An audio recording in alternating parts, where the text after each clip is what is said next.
देख रहे हैं योर मनी और आपके साथ मैं हूं विपिन भट्ट। आपकी कमाई बढ़ाने वाला पर्सनल फाइनेंस का हमारा एक खास शो जिसे लेकर हम हाजिर होते हैं रोज शाम 6:27 पर आपके लिए। तो जिंदगी के हर कदम पर पैसों की जरूरत के लिए किस तरह की प्लानिंग आपको करनी चाहिए, योर मनी में हम आपको यही बताते हैं। हम आपको पैसों की न सिर्फ बचत करना बताते हैं बल्कि उस बचत को कैसे आप बड़े मुनाफे में बदल सकते हैं ये भी आपको सिखाते हैं, ताकि आप जिंदगी के हर गोल को अच्छी तरह पूरा कर पाए। तो अगर आप भी योर मनी में अपने सवाल पूछना चाहते हैं तो आप हमें ईमेल कर सकते हैं yourmoney@nw18.com पर, या फिर इससे भी आसान 7045220000 ये हमारा व्हाट्सएप नंबर है। यहाँ पर आप हमें अपना सवाल भेज सकते हैं। इसके अलावा योर मनी फेसबुक और एक्स पर भी लाइव रहता है, तो आप सोशल मीडिया के जरिए भी सीधे हमसे सवाल पूछ सकते हैं। तो बहुत सारे माध्यम है कि आप हमसे जुड़ जाएं और अपने सवाल पूछ पाए। तो चलिए आज के शो की शुरुआत करते हैं। हमारे साथ आज जुड़ रही हैं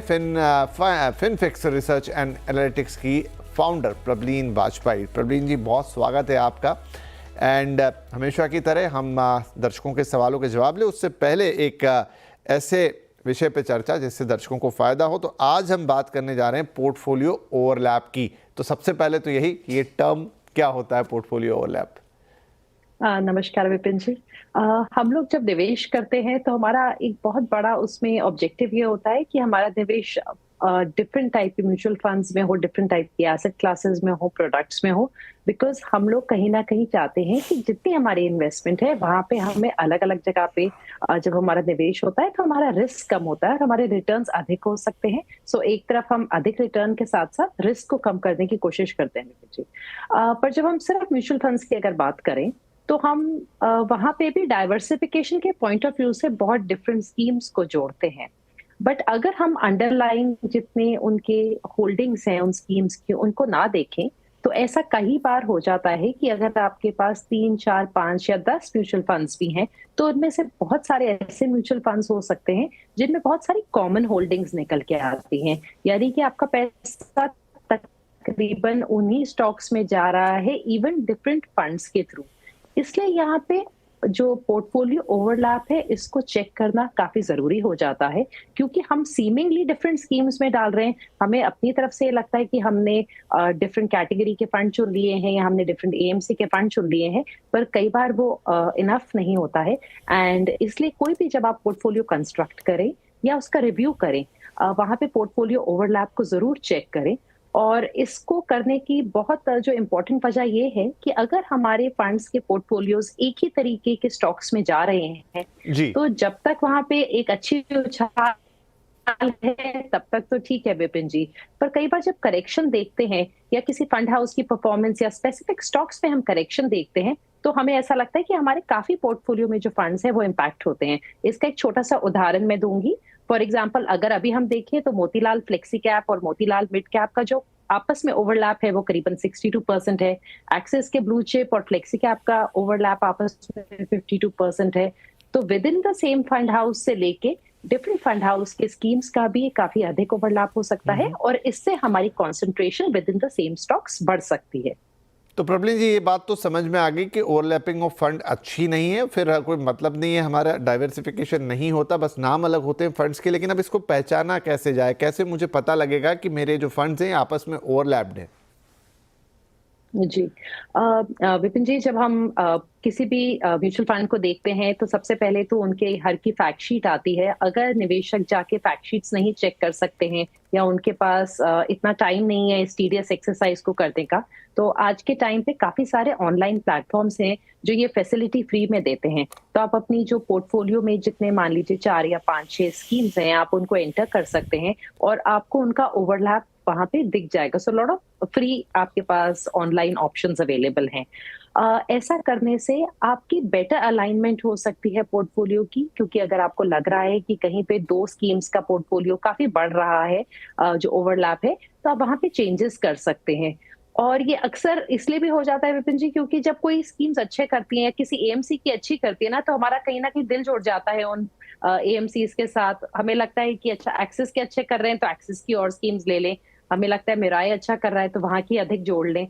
तो थोड़ा इसका रिजल्टेंट होता है कि हम सेम फंड हाउस से जोड़ते हैं और उसके अलावा मेरे ख्याल से जो एक स्ट्रैटेजी होती है किसी भी स्कीम की, वो भी कई बार फंड हाउस वाइज सिमिलर होती है। जैसे अगर आप ग्रोथ ओरिएंटेड फंड हाउसेस में जा रहे हैं तो कहीं ना कहीं उनकी स्टॉक्स की चॉइस सिमिलर होगी, बट ये ऑनलाइन प्लेटफॉर्म्स के थ्रू चेक किया जा सकता है।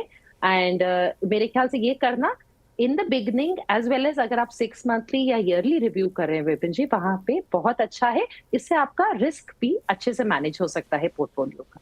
चलिए बढ़िया है। तो आज आपने अच्छी तरह से दर्शकों को समझा दिया कि पोर्टफोलियो ओवरलैपिंग क्या होती है, इसके क्या नुकसान हो सकते हैं, इसको कैसे पहचानेंगे एंड फाइनली इसको कैसे मैनेज करेंगे और इसके फ़ायदे क्या होते हैं। तो राइट, दर्शक ये ध्यान रखें कि उनका भी पोर्टफोलियो बैलेंस्ड हो और उसमें किसी तरह की ओवरलैपिंग ना हो। हम सवाल लेंगे तो उससे ये चीज़ें और क्लियर होती चली जाएगी। तो चलिए सवाल जवाब के सिलसिले को शुरू कर देते हैं। पहले कॉलर है mister Gautam from Noida, Uttar Pradesh, Delhi NCR का हिस्सा। गौतम साहब, बहुत स्वागत है आपका। तो प्लीज़ बताएं क्या सवाल होगा, क्या पोर्टफोलियो है, कितने पैसे निवेश कर रहे हैं, अब तक क्या किया है, और कोई गोल अगर आपने बताया तो प्लीज़ वो भी शेयर कीजिए। Thank you so much. तो करंटली मैं 5 फंड्स में इन्वेस्ट कर रहा हूँ monthly. SBI Contra 20,000 per month, Motilal Oswal large and mid cap fund 10,000, Nippon India small cap 10,000, Kotak multi cap fund 10,000 and quant flexi fund 5,000। तो 55,000 पर मंथ मैं invest कर रहा हूँ। ओके, ठीक है। और मैं अभी 10,000 रुपये और ऐड कर सकता हूँ मंथली इन्हीं फंड्स में, या कोई अगर ओवरलैपिंग नहीं है तो कहीं और भी ऐड कर सकता हूँ। ठीक है। तो आपके ये जो इन्वेस्टमेंट है ये किसी लक्ष्य को लेकर है या आप एक ब्लैंकेट इन्वेस्टमेंट कर रहे हैं सिर्फ? लक्ष्य तो है मेरा, मैं मतलब अभी स्टेप अप भी कर सकता हूँ ईयरली, कुछ अगर रिक्वायर्ड हो तो। और मैं भी अभी 10 लाख रुपए मेरे पास है इन्वेस्ट, मुझे और करने हैं वन टाइम। तो मेरा लक्ष्य है तो 20 साल के अंदर अराउंड 15 करोड़ तक का है रिटायरमेंट और बच्चों की पढ़ाई के लिए 15 करोड़ मिनिमम, मतलब इतना मुझे चाहिए। ठीक है। तो नेक्स्ट 12 सालों में आप 20 सालों में आप 12 से 15 करोड़ का लक्ष्य रखते हैं और 10,000 रुपए का आप स्टेपअप कर सकते हैं और 10 लाख आपको एक मुश्त भी डालने हैं। और ये आपके पास 5 फंड्स हैं जिसमें आप 55,000 रुपए हर महीने डाल रहे हैं। राइट प्रबलीन जी, तो ये पूरा पोर्टफोलियो और उसका डिस्क्रिप्शन गौतम साहब का लक्ष्य भी उन्होंने बता दिया। अब हमें ये चेक करना है कि क्या है सही जा रहे हो। इनफैक्ट जो ओवरलैपिंग है वो भी अगर आप इनके भी पोर्टफोलियो से समझा पाएँ तो दर्शकों को और क्लियर हो जाएगा। जी, पहले लक्ष्य की बात करते हैं विपिन जी। अभी 55,000 की SIP है और अगर इसमें इंक्रीमेंट कर सकते हैं 10,000 की तो 65 हो जाएगी। एंड साथ में गौतम जी मेंशन कर रहे हैं that he can invest in other 10 lakhs।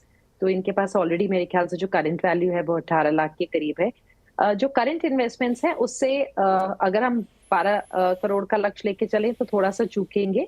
इतने निवेश से ये करीबन 9 साढ़े 9 करोड़ जमा कर पाएंगे अगर हम 12% का XIRR लेके चले।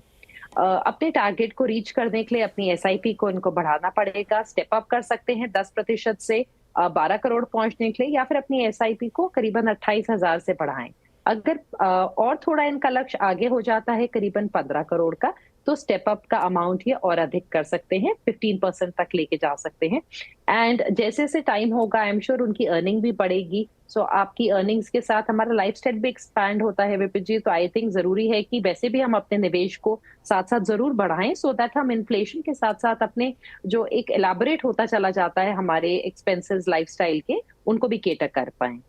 जो इनका पोर्टफोलियो है उसकी अच्छी बात यह है कि इनने सिर्फ 5 अभी तक से फंड्स रखे हैं। So it's a very compact portfolio और इनका पोर्टफोलियो ओवरलैप भी कम है। जो थोड़ा सा मुझे नेगेटिव साइड पे लग रहा है वो ये है कि इनके सारे ही एक्टिवली मैनेज्ड फंड्स हैं और 20 साल के लक्ष्य के साथ विपिन जी आई स्ट्रांगली बिलीव कि इंडिया में हमें पैसिव और एक्टिव पोर्टफोलियोज का अब मिक्सचर लेके चलना चाहिए when we are looking at long term portfolios.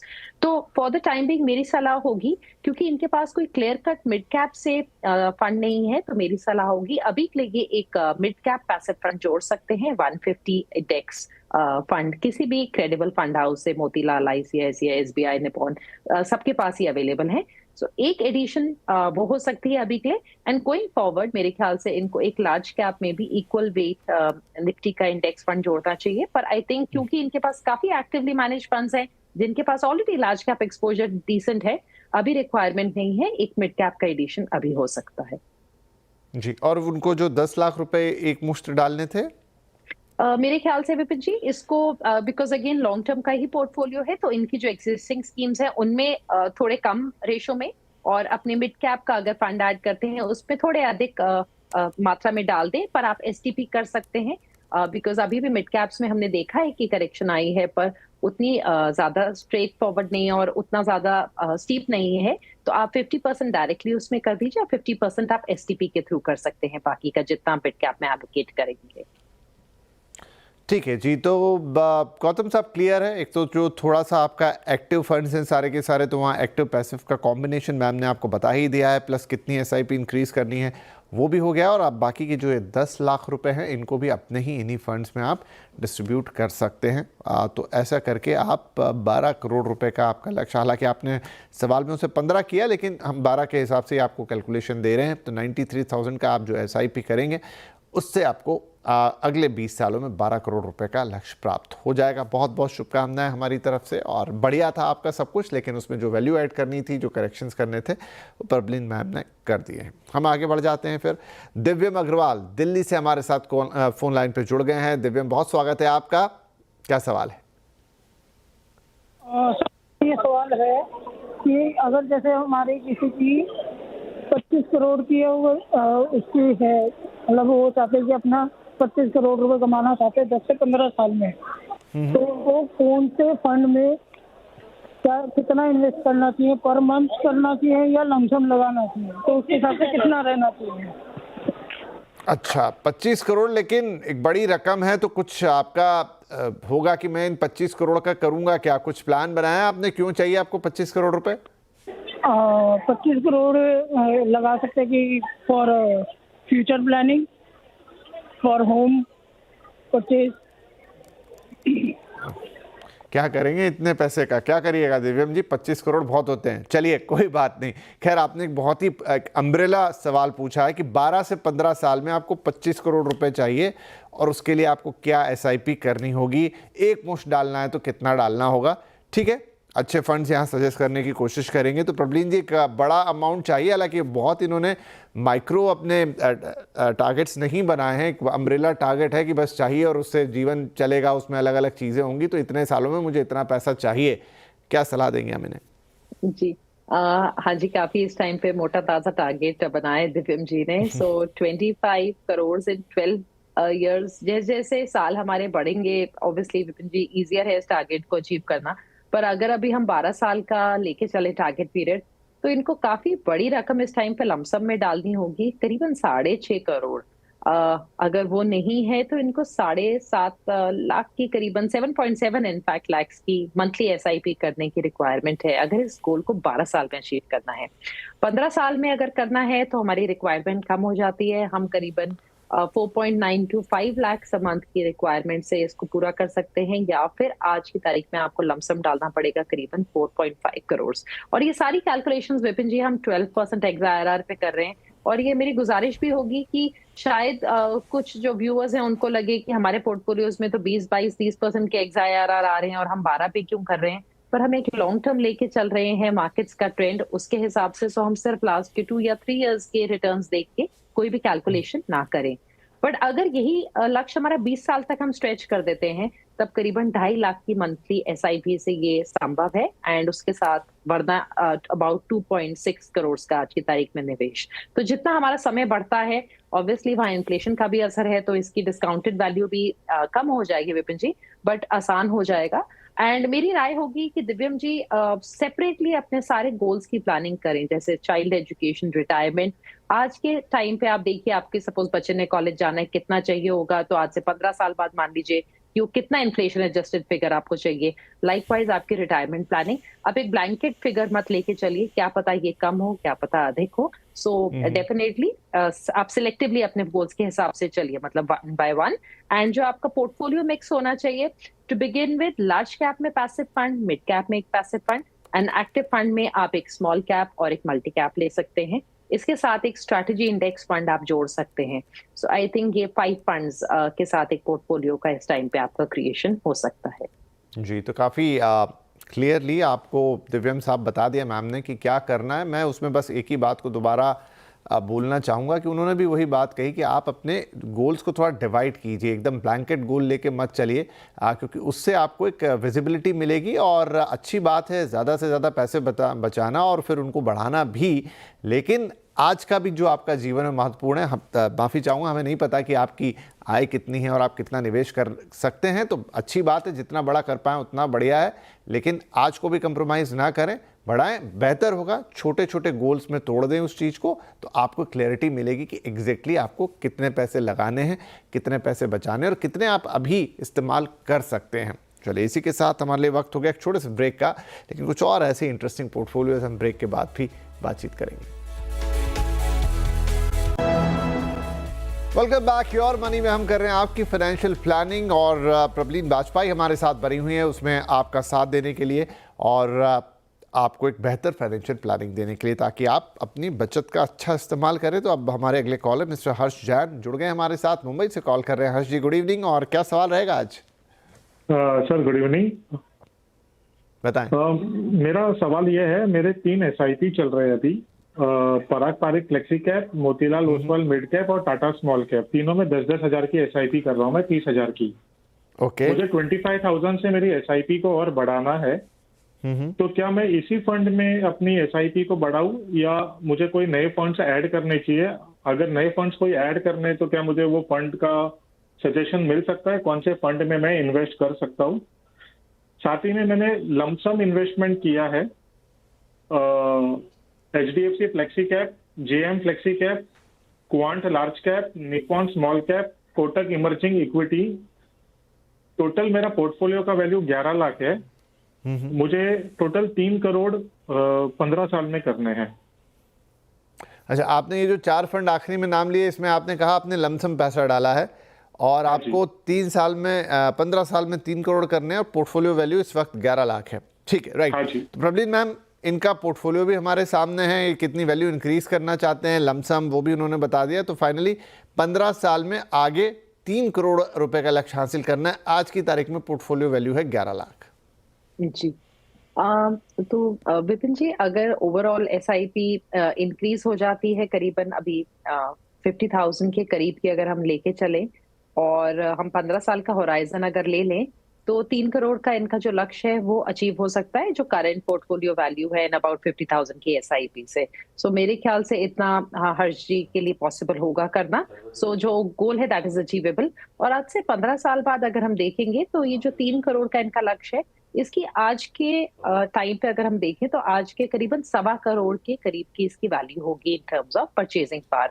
हमने इसको अगर डिस्काउंट किया है विद 6% इन्फ्लेशन। इन्होंने अभी जो 3 SIPs अपनी शुरू कर रखी है, मेरे ख्याल से 3 फंड्स काफी हैं इस टाइम पे इनके लिए।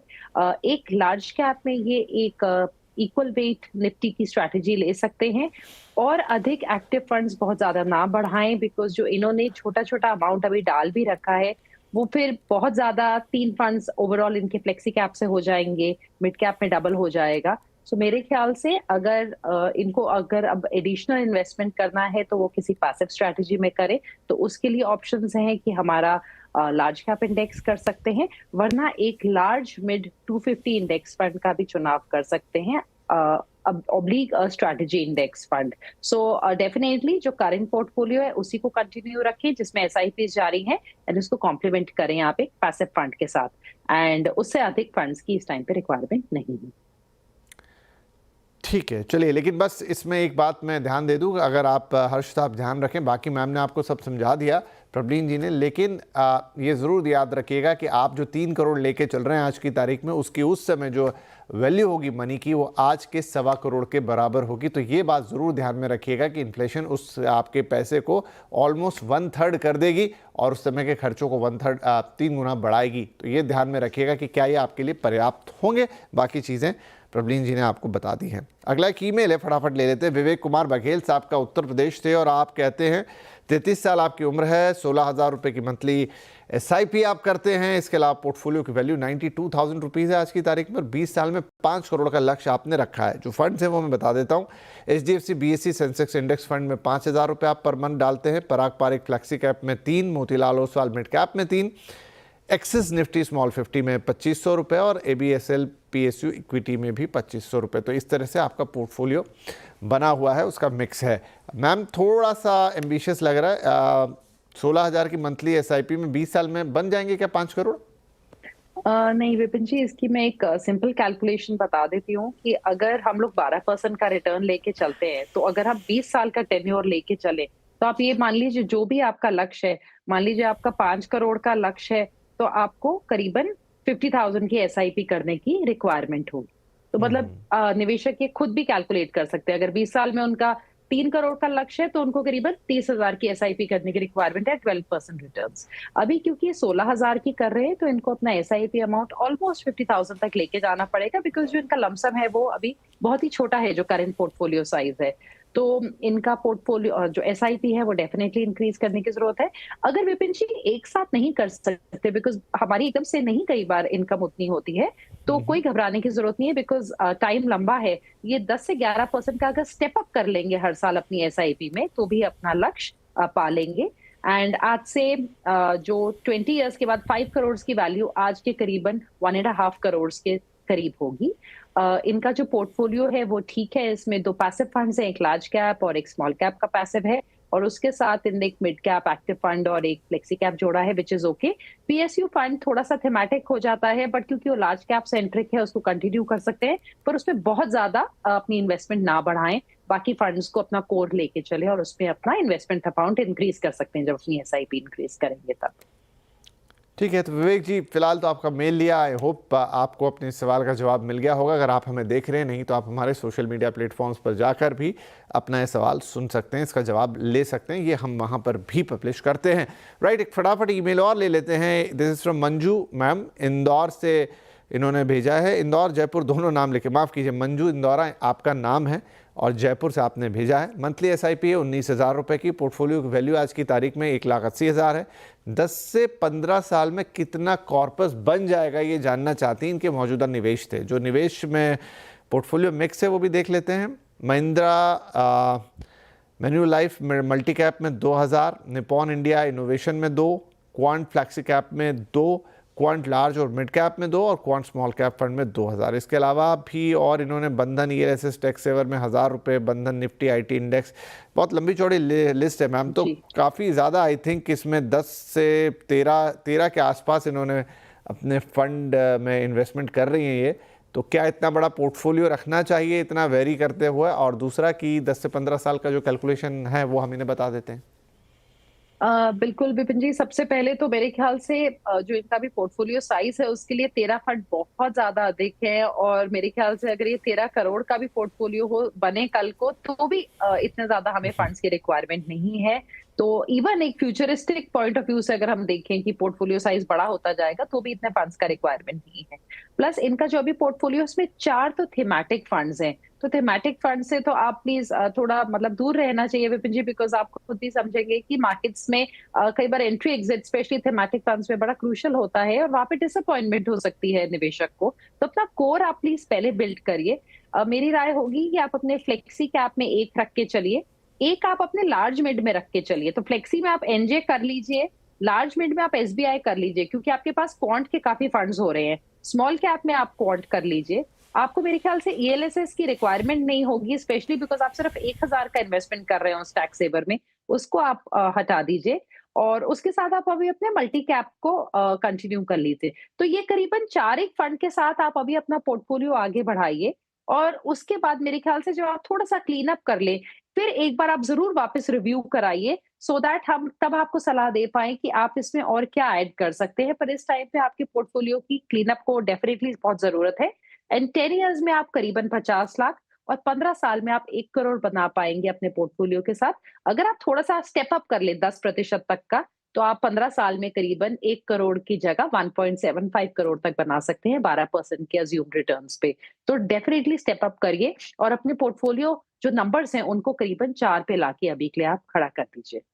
चलिए मंजू मैम, तो बाकी तो बातें प्रबलीन मैडम ने आपको बता दी। बस इतना है कि इतनी भीड़ जो है फंड्स की हटाइए, 13 को ख़त्म कीजिए, 4 पे लेकर आइए, क्लीन रखिए अपने पोर्टफोलियो को, उसका मिक्स सही कीजिए और लक्ष्य की प्रति आगे बढ़िए। बहुत शुभकामनाएं हमारी आपको मंजू जी, आप अपने लक्ष्य को प्राप्त करें। तो चलिए इसी के साथ वक्त हो गया है कि हम आज प्रबलीन मैम को थैंक यू बोले। मैम बहुत बहुत धन्यवाद, आपने वक्त निकाला और हमारे दर्शकों के पोर्टफोलियोज को इतने अच्छी तरीके से फाइन ट्यून किया। उम्मीद करते हैं सबको उनके लक्ष्य प्राप्त होंगे। तो थैंक यू वेरी मच। और जाते जाते प्रबलीन मैम के वो टॉप 4 फंड्स आपको बताते जाते हैं और इन्हें नोट कर लीजिएगा और ज़रूर इन्हें अपने पोर्टफोलियो में आप शामिल कर सकते हैं।